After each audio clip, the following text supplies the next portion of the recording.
তুমি দিও না গো বাসর ঘরের বাতি নিভাইয়া, আমি অন্ধকারে বন্ধ করে যাব মরিয়া।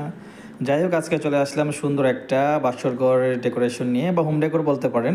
আসলে এটা মোটেও বাসর ঘর ছিল না, এটা ছিল কোনো একজনের বার্থডের জন্য, তার প্রিয় মানুষ তার জন্য হোম ডেকোর করেছিল। আর এই হোম ডেকোরটা খুবই সিম্পলের মধ্যে খুবই সুন্দর ছিল।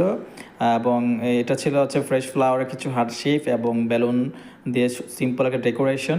তার বেডটাকে আমরা সিম্পল একটা ডেকোরেশন দিয়েছিলাম, কিছু হার্ট শেপ দিয়ে, এবং উপরে ছিল কিছু হিলিয়াম বেলুন। তারপর হচ্ছে তার জন্য সুন্দর পাশের রুমে আবার ছিল একটা ডাইনিংয়ের সুব্যবস্থা। আমি একটু আপনাদেরকে দেখাচ্ছি, দেখেন। সেই এন্ট্রি নেওয়ার জন্য সুন্দর করে দুই পাশে ফ্লাওয়ার দিয়ে এবং ক্যান্ডেল দিয়ে একটা রাস্তা তৈরি করা হয়েছিল। এবং তারই পাশাপাশি যে পাশের রুমটাতে তার জন্য একটা ডাইনিংয়ের ব্যবস্থা করা ছিল, যেখানে ছিল তার পছন্দের কেক এবং কিছু ফ্রুটস, সেটা আমি আপনাদেরকে দেখাচ্ছি। এবং এইটা ছিল হচ্ছে, আনফর্চুনেটলি কাস্টমার আমাকে অর্ডার